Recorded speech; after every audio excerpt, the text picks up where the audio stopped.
Hello sir. Hello, এটা বলো তোমাদের টয়লেট কোথায়? আমার জামা কাপড় চেঞ্জ করতে হবে, ওইদিকে ডান দিকে ঘুরে ভেতরে যেতে হবে। হ্যালো ম্যাম, আপনারা কয়জন? আরে আমি তো এখানে আমার স্বামীকে খুঁজতে এসেছি। আপনি কি সেই পেন্টার কারিগরের কথা বলতেছেন? কোন পেন্টার কারিগর? হ্যালো রাহা। হ্যালো, আমি তো তোমাকে কতক্ষণ ধরে খুঁজতেছি, তুমি কোথায় চলে গিয়েছিলে? আমি তো এখানে একটি মিটিং এ এসেছিলাম, তুমি এখন এলে? আমি তো সদ্য স্কুলে বাচ্চাদের নামিয়ে দিয়ে এলাম, ভাবলাম দেখে আসি তোমার নতুন কাজটা কেমন চলতেছে। খুব ভালো চলছে, সামনে যে কোম্পানি সেখানে কাজ করি আমি। এখন লাঞ্চ টাইম, তাই তো কোম্পানির ভিতরে ঢোকা যাচ্ছে না। রাত, তুমি এত তাড়াতাড়ি ঘামাঘামি করছো কেন?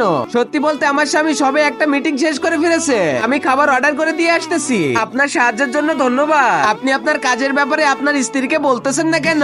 আমি চাই আমার স্ত্রী সবসময় খুশি থাকুক, আমি চাই না ও কোনোদিন কোনো কিছুর জন্য চিন্তা করুক। আরে শোনো, আমি আজ তোমার স্বামীর রং করা পেন্টিং এর কাজ দেখেছি, এমনটা তো হতেই পারে না। নিশ্চয় তুমি ভুল দেখছো। ঠিক তখনই ঋতু নিজের স্বামীর রং লাগা জামা কাপড় দেখে ফেলে। আপনি ভিতরে পেন্টারদের জামা কাপড় কেন পরেছে? আপনি তো নিজের পরিশ্রমের টাকা রোজগার করেন, চুরি তো আর করছেন না। আমিও এখন আমার নিজের জন্য একটা কাজ খুঁজবো, তারপরে যা হলো। তার আগে মহান আল্লাহকে তুমি ভালোবাসলে লাইক এন্ড সাবস্ক্রাইব করে দাও, আর পার্ট 2 দেখতে চাইলে অবশ্যই কমেন্টে পার্ট 2 লিখো।